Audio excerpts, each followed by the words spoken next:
Hello, Mr. Wells. Are you able to hear me? Yes. Hi. Good evening, Good Joy. evening. Yes, sir. Hi, Joy. And your last name? Hinkelschwab. Oh, I'm sorry. I couldn't hear you. Can you say that one more time? Sure, Hinkelschwab. Thank you so much for joining us this evening. We'll start approximately about 5 minutes.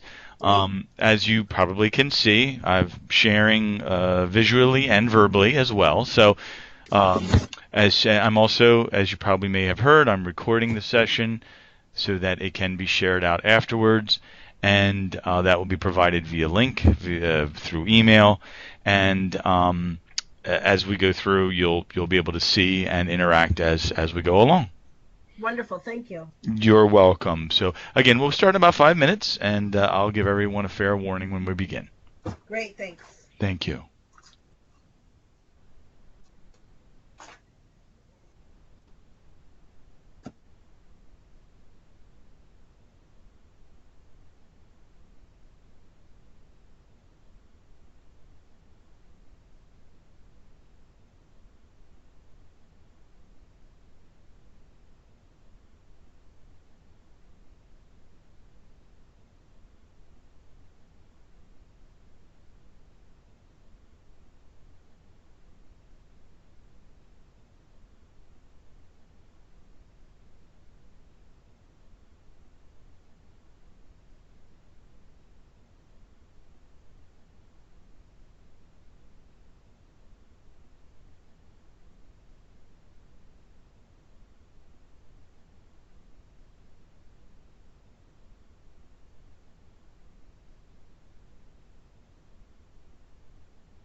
Okay, good evening, everyone. I'm going to go ahead and begin, knowing that if there are any more who will be joining in, they certainly may do so, and we'll welcome them as such. My name is Tyler Wells. I am the chair of the Office of Clinical Studies within the College of Education at Wilmington University. It is absolutely a pleasure to connect with you this evening in preparation for the December 9th live session that will occur in Dover.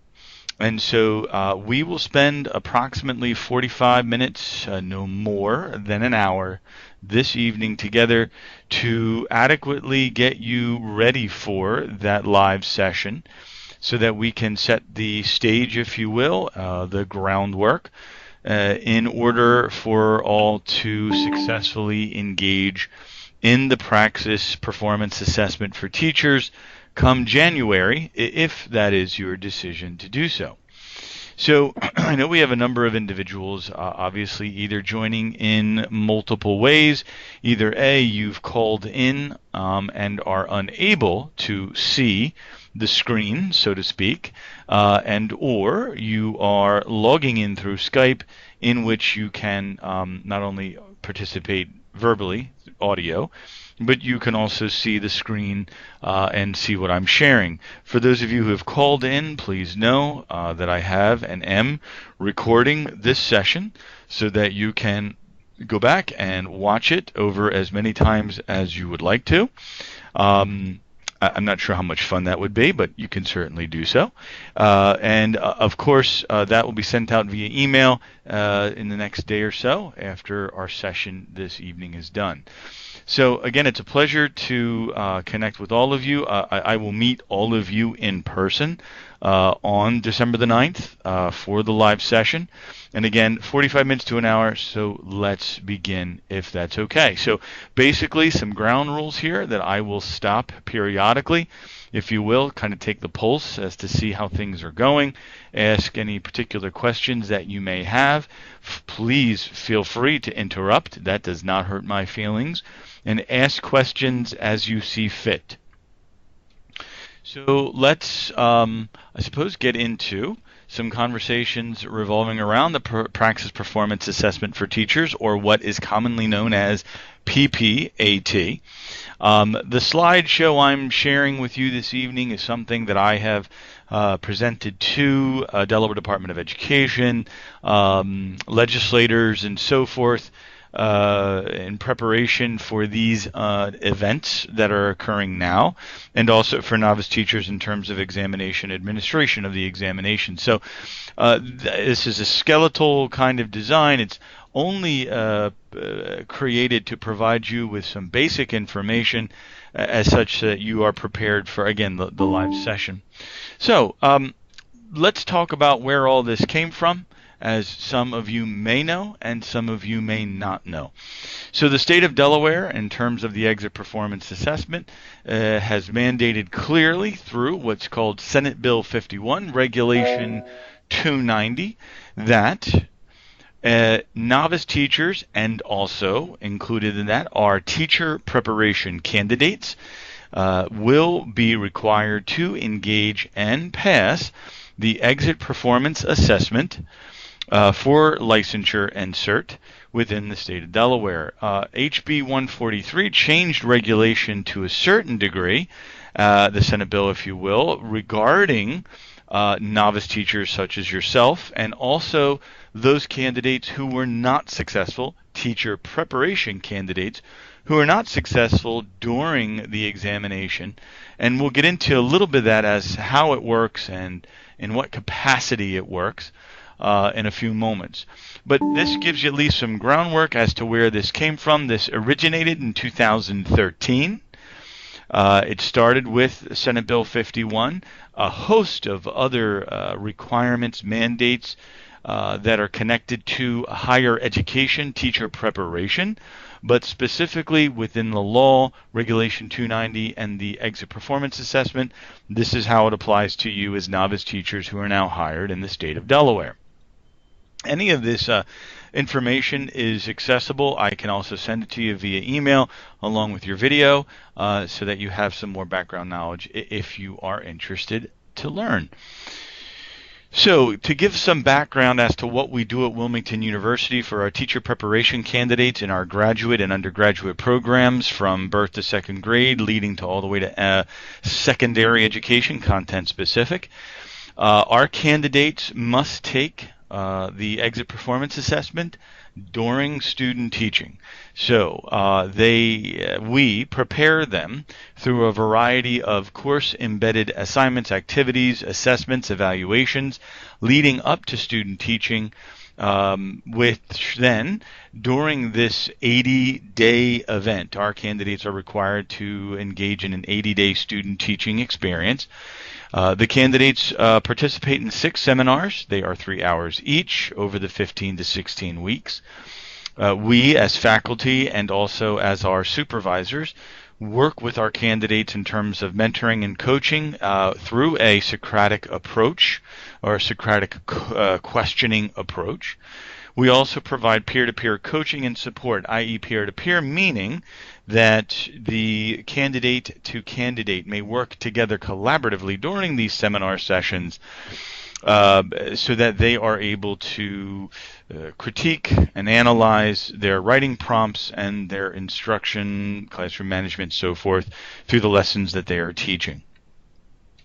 Now, it's important to say, it is important to say that our candidates have gone through their program in preparation for this examination, whereas all of the novice teachers present this evening, you have not.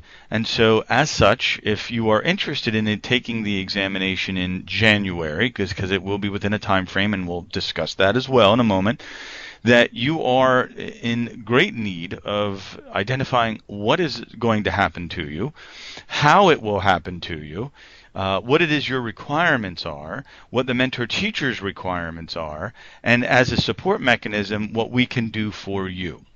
One or two other items here in terms of Wilmington U and the PPAT.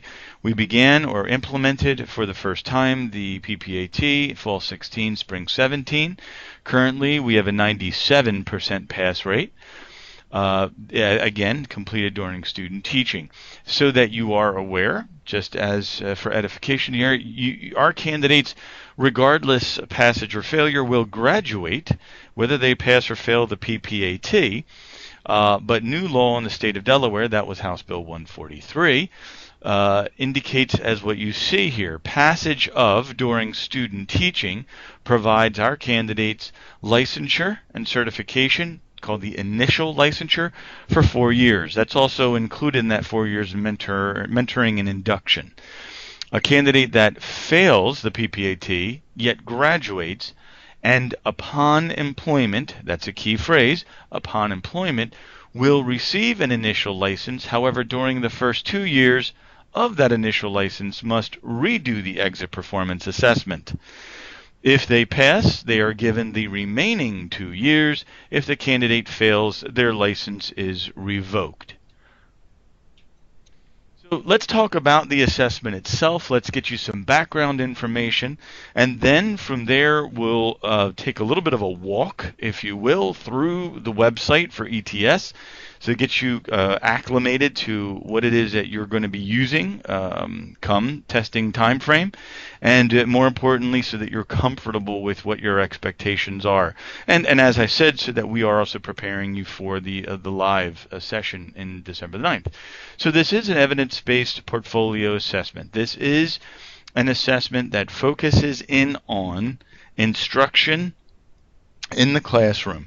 This assessment does not measure whether the K-12 student learned anything.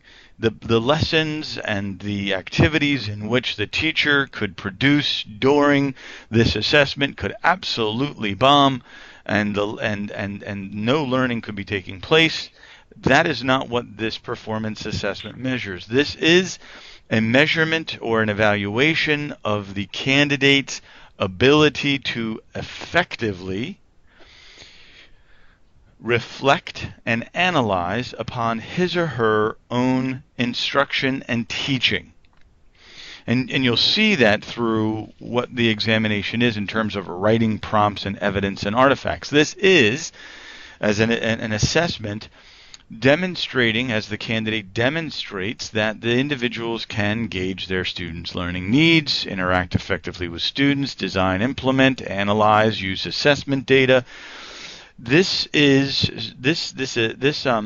assessment, this evaluation, will absolutely ask you as the novice teacher to look at what you are doing in a variety of areas. And if you want to follow Danielson's framework, which it does closely in terms of planning, preparation, instruction, management, then it is looking at those particular areas and how you critique yourself. The design of the assessment, the measurement, is broken into 4 tasks. These are written responses in which the novice teacher yourself will collect specific evidence and artifacts that are related to the respective tasks.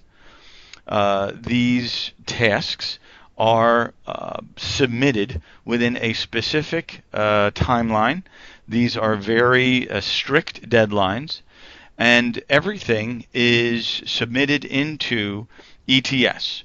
There is a specific portal in which you will gain access upon registration and payment of the examination.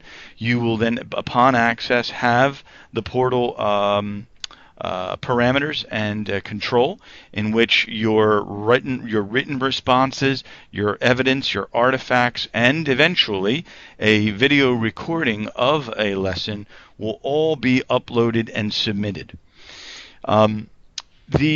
The way that we look at this at the university, and it has been very successful, is that first and foremost, that the ability to effectively communicate in writing is essential. Writing is, as you see here, a very critical skill required for the PPAT. We have analyzed this into 3, if you will, broken into 3 respective parts. And the PPAT follows this as well through its website. And this is how we prepare our candidates through the process as well.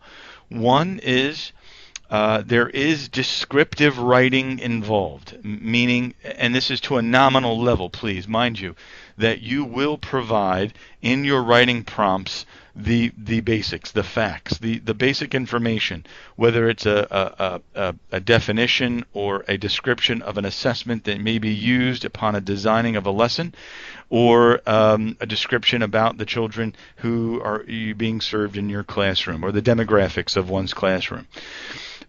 When I say nominal in nature, descriptive writing is at the lowest level here. It's just the facts. It's the basic essentials. Where you will find that you will do most of your writing will be within the analytic and reflective components. Now, this is very technical in nature. We move away from descriptive flowery writing, or the type of on and on and on writing. We are specific, we are concise, we are clear, we are very technical. And it will be your responsibility to get into that mode of writing between now and January, if that is when you will be taking the examination, to ensure that not only are you able to be analytic in nature and reflective in nature, but you're able to write in a technical manner. As your responses will be limited, meaning you'll have very little space to respond to the writing prompts. Again, maintaining our conversation here about design. In terms of scoring and evaluation of your submissions via these 4 tasks, the score is based on the quality of your submission. It is the quality of your writing and the quality of the evidence in which you present to the raters, those who will be reading your submissions. ETS likes to use the term the statement preponderance of evidence. We strongly recommend that out of your experience between now and the live session, that you clearly understand that collecting evidence early and often will be a key component to your success for this examination. And of course, we will go over this in detail during the live session. Please know this is an overview. Again, as I said, ability to effectively describe, analyze, and reflect. Now, in the state of Delaware, currently, the cutoff score for passage is 38. The possible score for the PPAT is 60.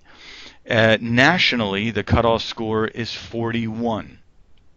So currently, Delaware is a bit below the national cutoff score. However, in terms of when you will be taking the examination, as a point of conversation and reference, this score will most likely be maintained an additional semester. The Professional Standards Board and the Licensure and Certification Committee will be revisiting this cutoff score, and there most likely will be a change depending on evidence and data collection via the agencies ETS and Pearson, who provide EdTPA, which is the other exit performance assessment.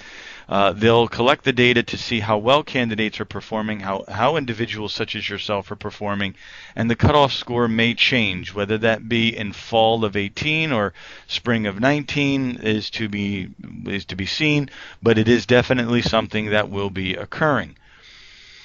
So the scoring of the tasks are essential for your understanding of how you will receive your numerical score.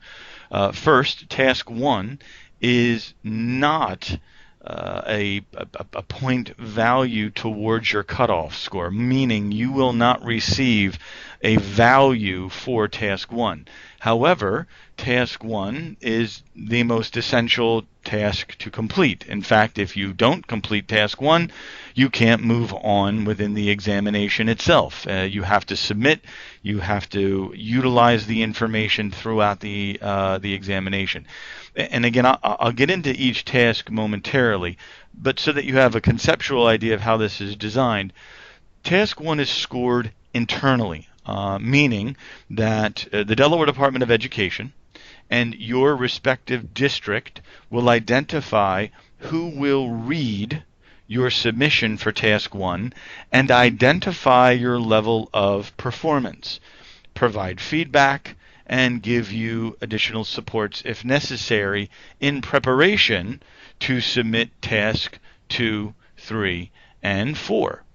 Now, again, and I'll go over this one more time, task 1 is an essential task. It runs throughout task 2, 3, and 4. So, in terms of point value, task 2 is worth 12 points, as I'm sure those who were watching along can see. Task 3 is worth 16 points. Task 4 is 32 points, and that's because it is double weighted, or it is you take the 4 elements of a 4-point rubric and you multiply it. So, before I jump into some of these respective tasks, the specific tasks themselves, does anyone have any questions so far that I can answer?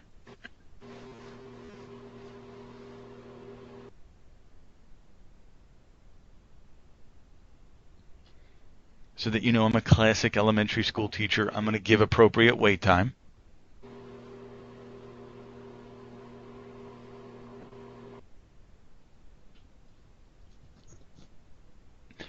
Okay, so again, if you have any questions, please don't hesitate. So there are 4 tasks. Task 1 is knowledge of students and the learning environment. Essentially, that would be your ability to understand the children that are in your classroom and that you are serving. Demographics, population, background, socioeconomic status, so forth. Task 1, as I said earlier, it runs through each task. It is impossible to complete task 2, 3, and 4 without fully understanding and knowing who your children are or who the K-12 student are that you are serving. So as an essential element or essential task, you're focusing primarily on learning about the community, the district, your school, and then of course your own classroom as it relates to the children that are served, and of course how it impacts education, teaching, and learning. Task 2, which is assessment and data collection to measure and inform student learning, and Task 3, designing instruction for student learning, are completed at the same time. So the writing prompts and the evidence and artifacts for both of these tasks, you will collect, you will analyze, you will reflect upon, and then you will compose your written responses at the same time. And this is a bit of a no-brainer.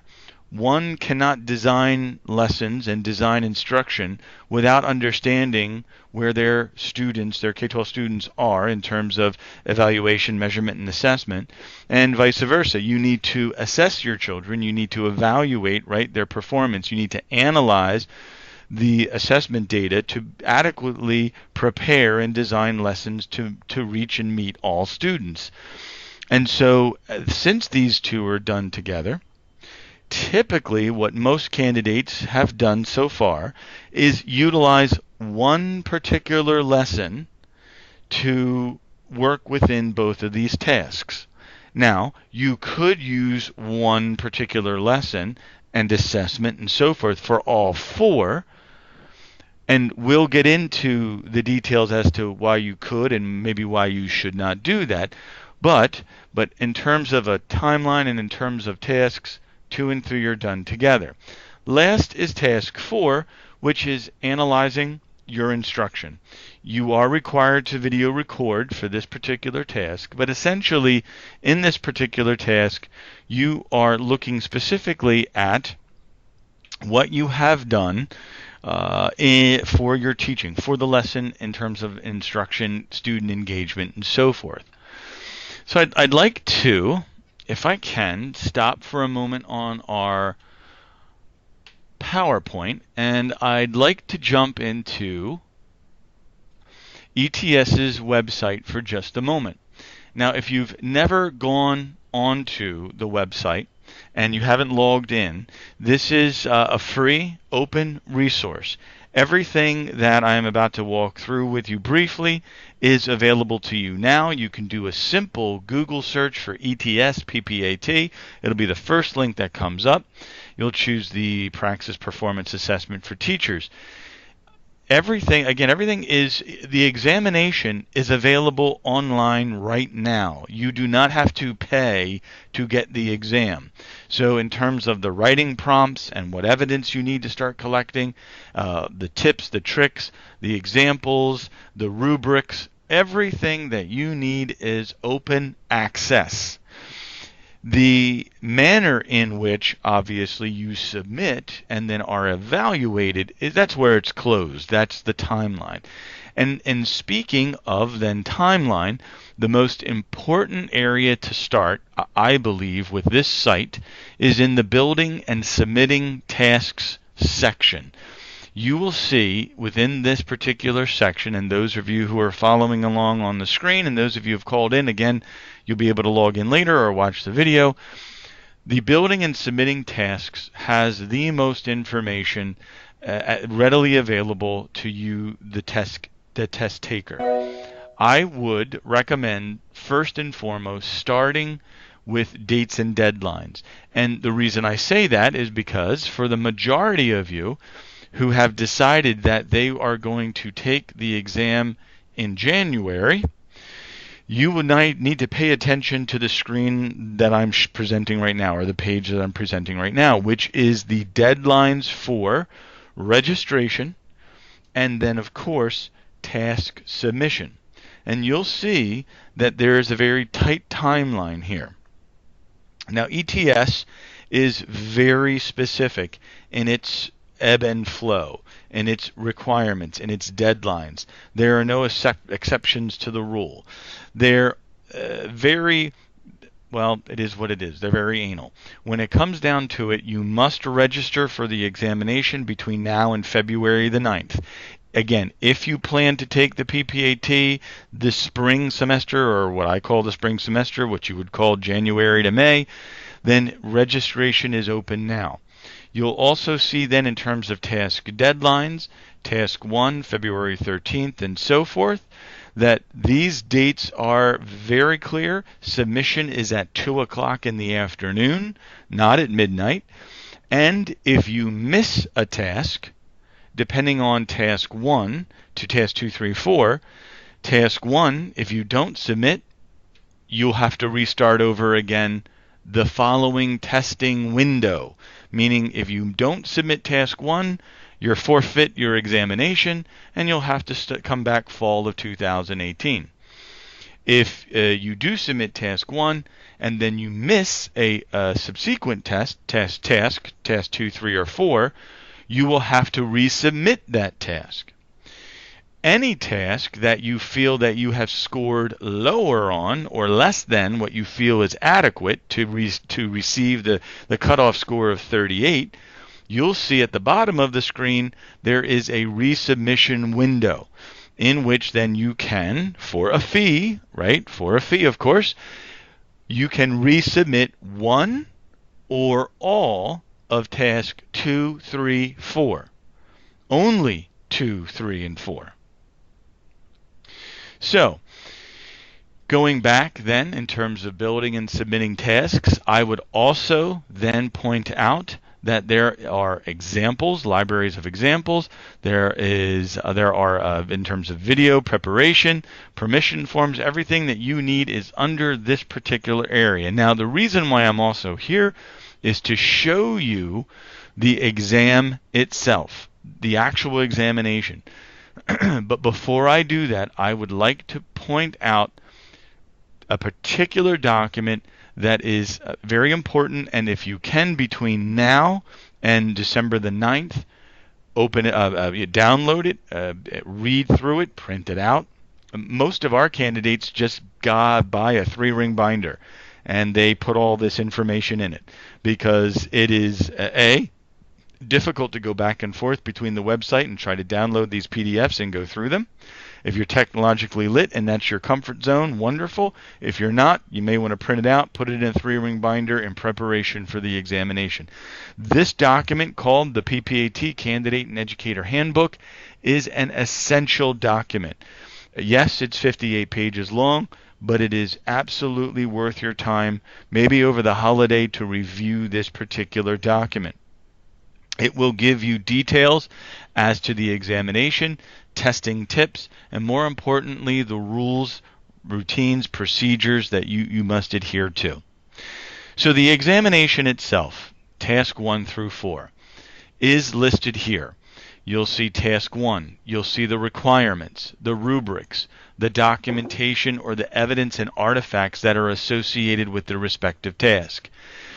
The task, and I'll open up the first task, which is task 1, is again available to you.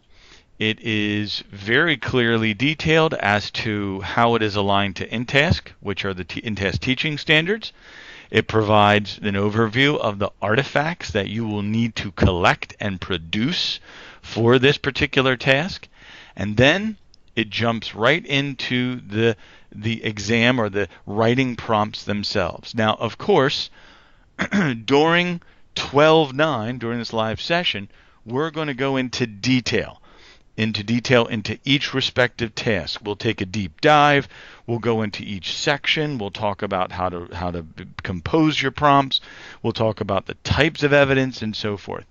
My job this evening is to get you aware of where everything is, and then before I let you go this evening, inform you as to what you need to bring on the 12/9 event so that you are adequately ready to engage in that event, that experience.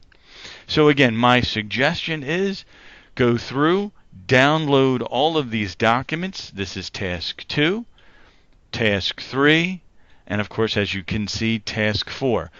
Read over these, review them, look at the documents, the rubrics as well, so that you're aware of what the expectation is per ETS, and then at your leisure go through the library of examples as it relates to the respective tasks within specific content areas. As you'll see for task 1, you'll see how it's broken into respective areas: early childhood, math, music, and so forth.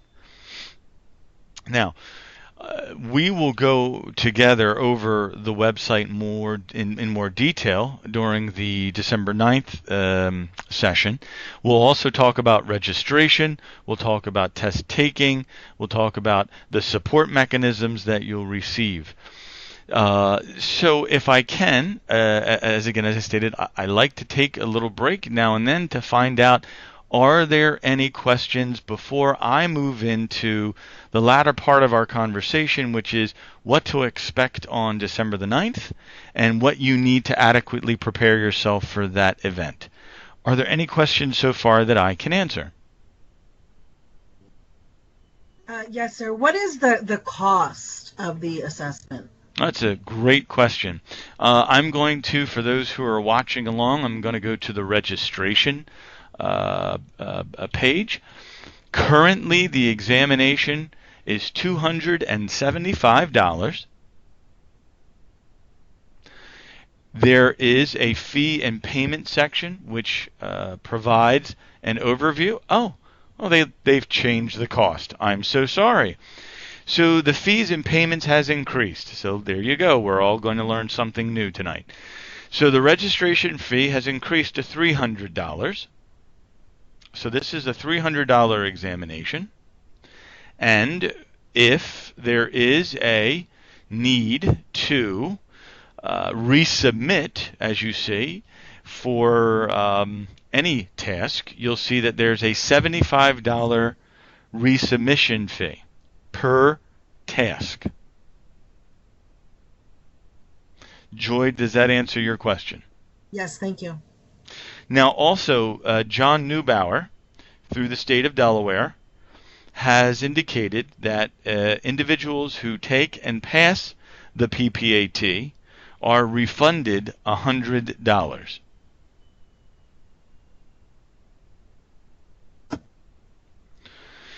Are there additional questions, please?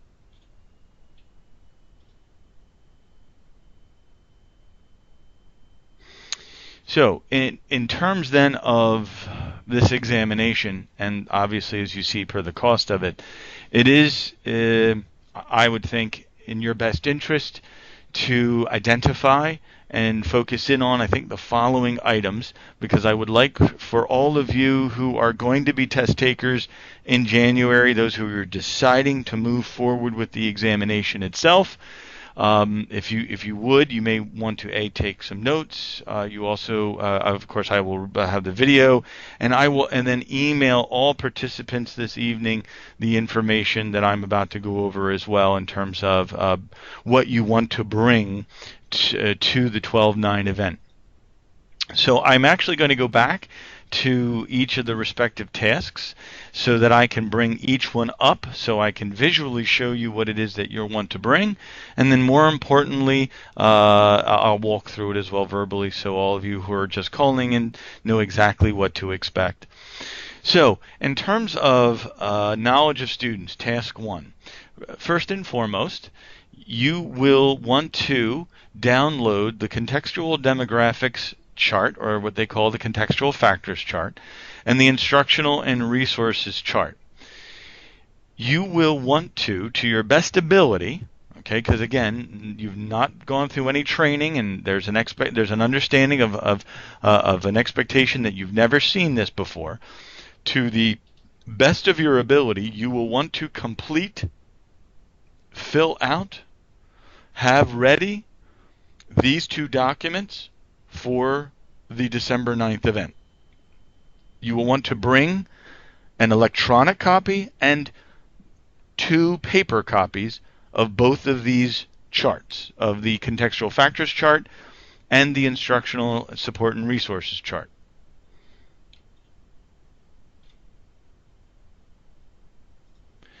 In addition,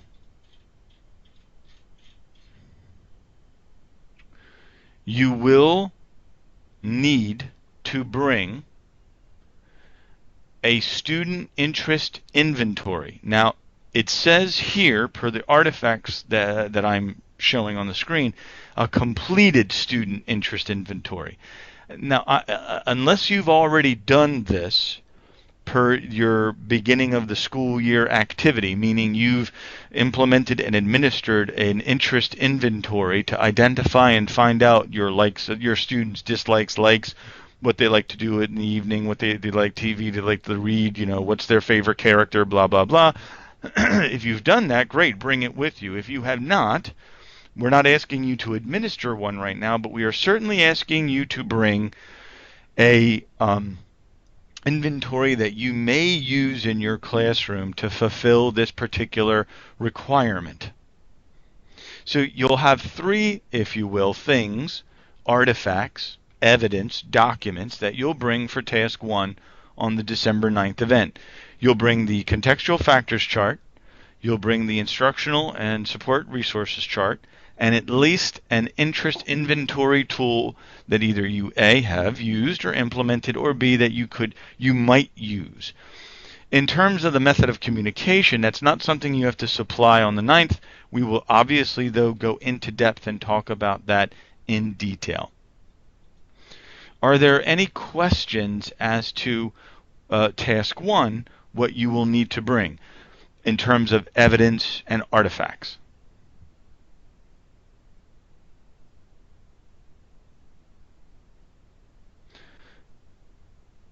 In addition to the evidence and artifacts, you are going to want to bring the task 1 requirements document, which I'm showing here. This is the evidence and this is the requirements. This is the actual exam, the writing prompts. So you would want to bring that as well. Moving to task 2. For task 2, you will need to bring to the December 9th event the following, and I am happy to converse about this more if there are questions, so please don't hesitate. 1, you will want to bring baseline data for your entire class. So what does baseline data mean? Since task 2 revolves around the assessment for student learning, and remembering, if you can, that tasks 3 and 2 and 3 are done at the same time, 3 being the designing of lessons, you're going to design a lesson that is focused in on the baseline data of a particular concept or content area.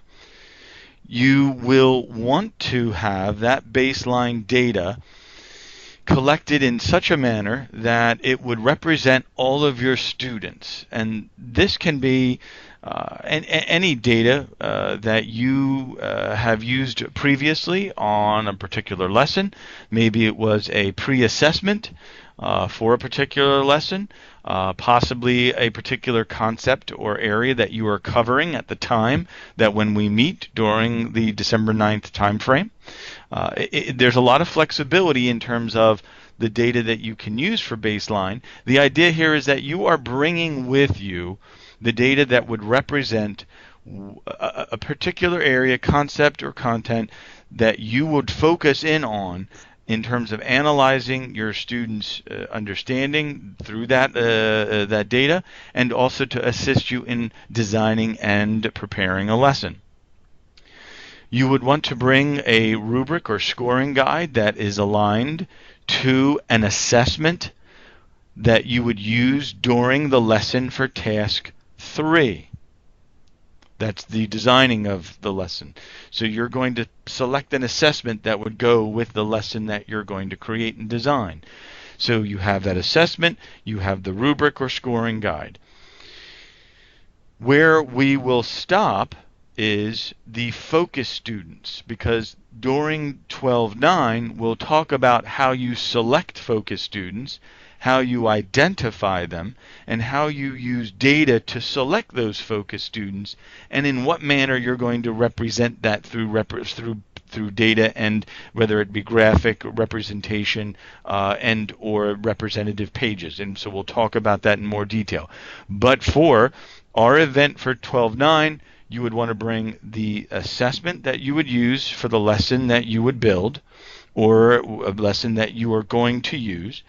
you would bring baseline data on that particular concept or content area or area in which you're focusing, and the respective rubric and scoring guide of the assessment that would be implemented or administered during the lesson.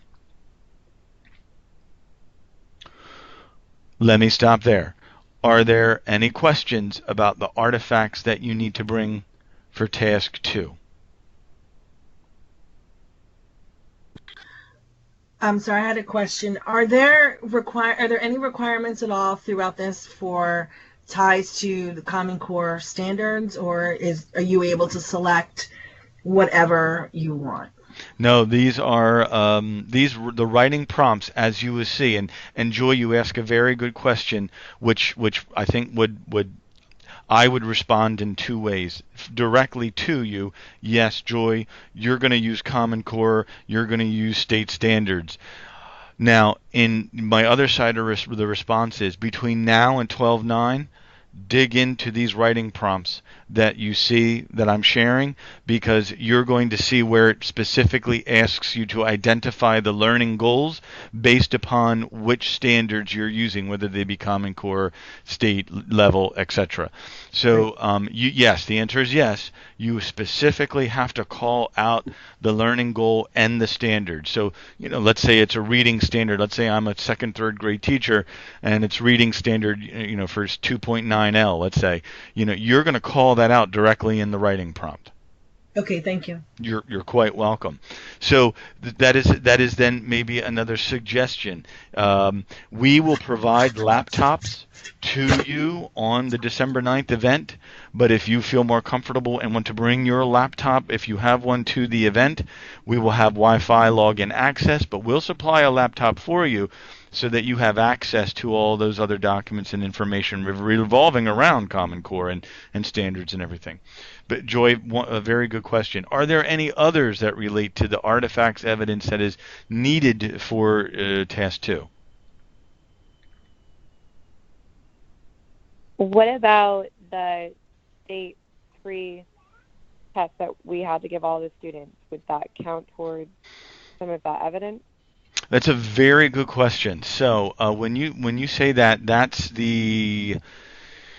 that examination most likely would be too grand in nature, it would be too large in nature. And I say it that way because what I want you to envision is that you're going to use baseline data on a particular skill or a particular particular concept or singular area in which you will have baseline data on. Now, out of that assessment that you just mentioned, if you could pull out the specific skill or area that you're addressing, then you may use that.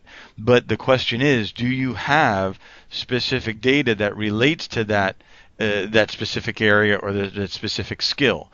That's what this examination is going to drill down to, because in task 3, when you're designing the lesson to teach, it's about a particular skill. It's going to be about a particular concept or a learning goal. And as such, then, the baseline data in this task 2, must align to that particular goal. So you have to be careful about the baseline data that you're selecting. If you go too large, then you're not going to be getting the specific data sets that you need to analyze and reflect on for these particular tasks. Got it. So this is quite similar to the national board. It is very similar to national boards. Yes. Okay.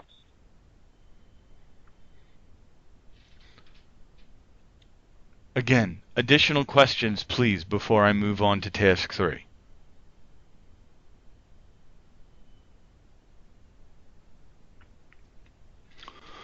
Task 3, then, in terms of what you want to bring to our meeting, would be the following.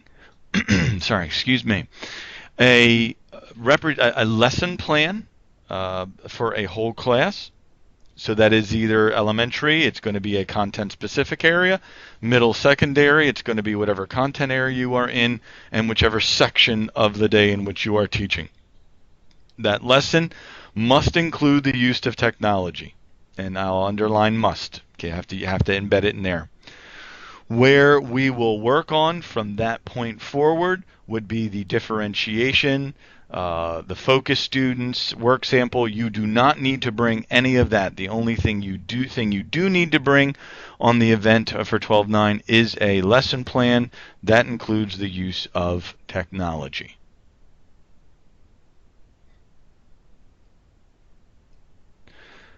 I will be emailing you an example, if you will, per ETS in terms of their lesson plan format. I will also email to you what we use with our candidates in terms of a lesson planning, or what we call a teaching roadmap.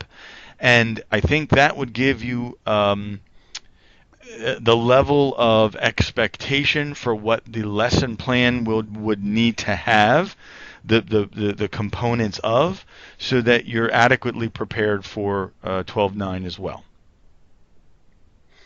Any questions so far about this? This one's probably the easiest one, quite frankly, in terms of what you need to provide.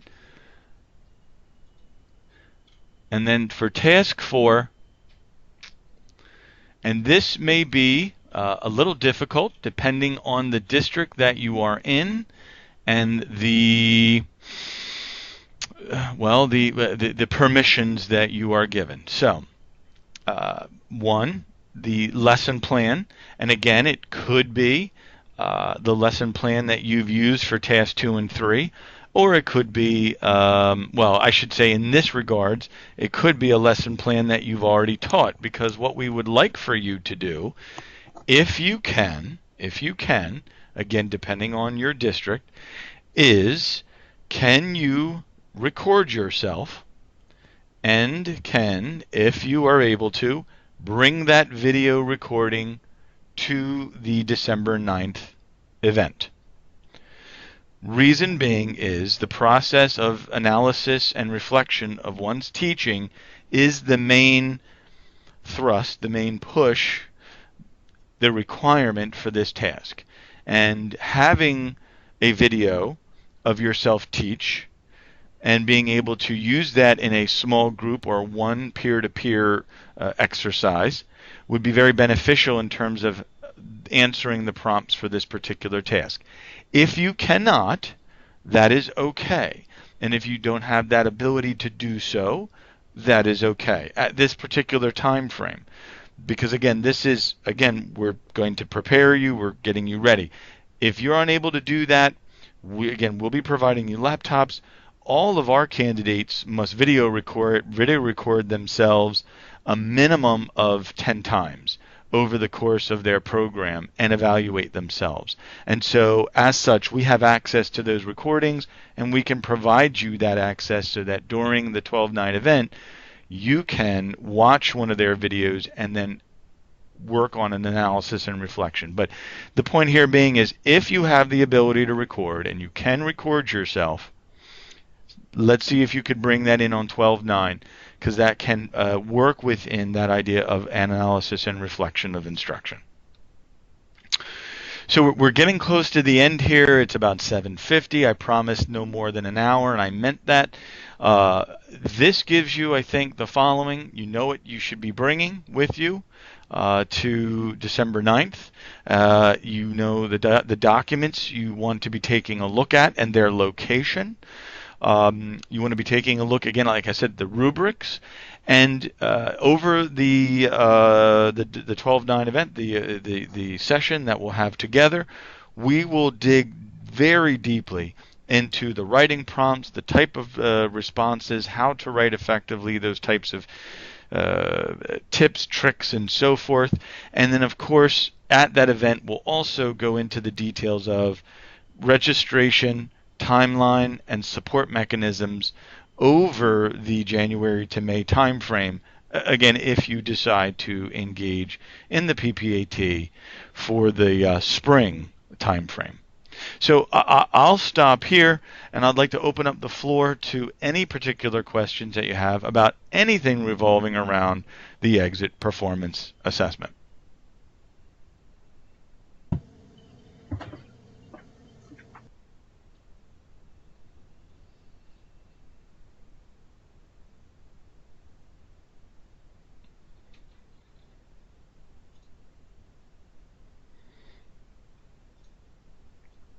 I had, I guess, a question about my role.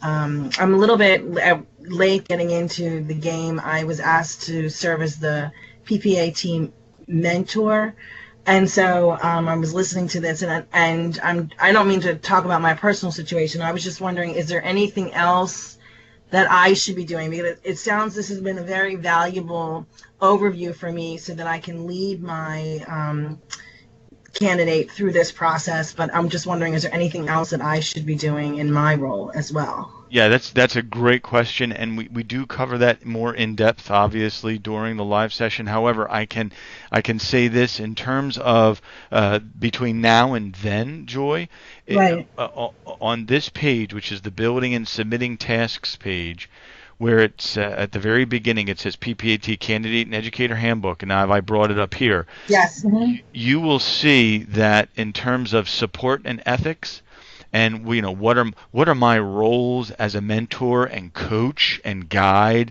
versus being a resource person, this is the document that you want to read. Okay, great. This document will provide you as the coach that definition, if you will, between what's my role in task 1 versus what's my role in task 2, 3, and 4. And I can briefly say, as I am with my candidates who I supervise as student teachers, in task 1, I can provide them feedback through Socratic questioning, through some guided prompt review. I'm allowed to read their work, that type of thing. Ethically, I'm not breaking any regulation, policy, procedure per ETS. After that, though, for task 2, 3, and 4, my role is one in which I become only the resource person. I cannot read the submissions. I cannot provide feedback. I am not allowed to review what they're doing. I can, though, respond to basic questions. A good question, here's a good one. I had a student last week who was finishing up their video recording of the lesson to submit yesterday. They all submitted their task 4s yesterday. And the question was very basic in nature. I don't know how to reduce the file size of my video. They had recorded the video and they needed it to be shrunk.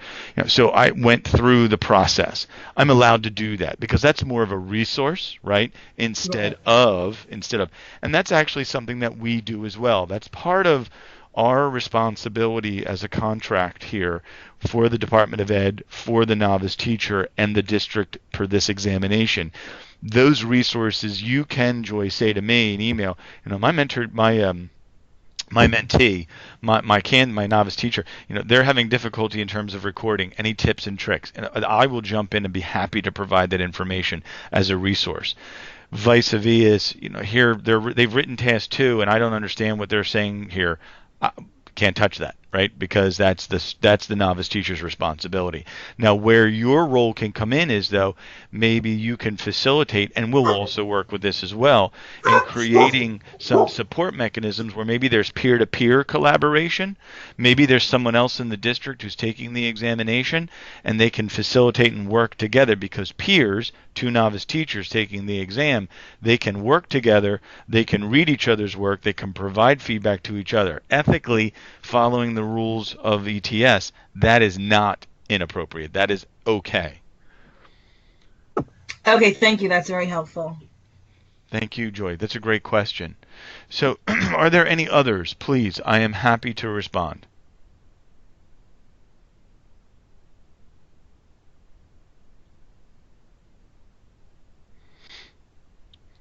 If there are not, and that is totally appropriate, after this evening sessions, as I've said, I will not only email you additional links and information, the video, which I'll place out on the web for you, and it'll be a link within the email itself, and then, of course, additional information about the 12/9 event. And beyond that, of course, connecting with Mr. Neubauer, John Neubauer at the state per the mentee in your district, so that they're aware as well as to what the expectations are, which most, if not all, are aware of so far. And that from that point on, we are very much looking forward to meeting all of you on December the 9th And I will stay on a little bit longer if anyone would like to ask an individual question. And if not, then I will wish you a wonderful and happy Thanksgiving. Hopefully all of you will take a break, well deserved, from teaching and instruction and children, and enjoy your family and your loved ones and significant others. So please, I'll stay on the line if you don't have any questions. Thank you for staying and participating. Have a wonderful evening. Thank you. You're welcome. Thank you, Joy.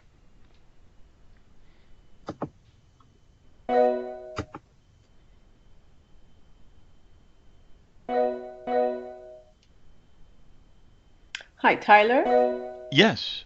It's Carrie Stewart. I have a question about the December 9th. I am the mentor, the novice teacher mentor, and I have a wedding on the 9th I'm attending. What is there any other, what can I do? That's a great question. So, Carrie, we do have a video recording of the 1021 session for mentors that you can watch. It's more, quite frankly, I mean, I think you'll get enough of the information from the video from the 1021 session that you'll be able you'll have those aha moments, and you'll also be able to support your candidate through the process. It's more so important that your mentee is at the 12-9 session. This is truly an event in which they're coming with materials, and this is a hands-on, hit the ground, rubber meeting the road work session, because it's a bit of a crash course into getting this individual ready to go for examination. So what I will do is I'll email you the link to the video from the 1021 session. It's broken into 3 parts. So upon your leisure between now and next time you are sitting with your mentee, you've watched it, maybe after the 12-9 session, then you can come together and communicate, converse, dialogue, go through that whole process, talk about the documents that we've shared this evening. They will have gone through this as well. And then if there is a need, which we expect, don't hesitate to contact me individually, and I would be happy to set up a session such as this, a webinar or a collaborate session with yourself, your mentee, and me, and we can answer any questions that either you have or he or she has or the both of you have. Wonderful. Thank you very much. You're quite welcome, Carrie. You're quite welcome. And again, as I've told the other group as well, anytime, please don't hesitate to contact me. It's my pleasure to assist. Thank you. Very good. Well, you are the last person in the room. I'm always the last one to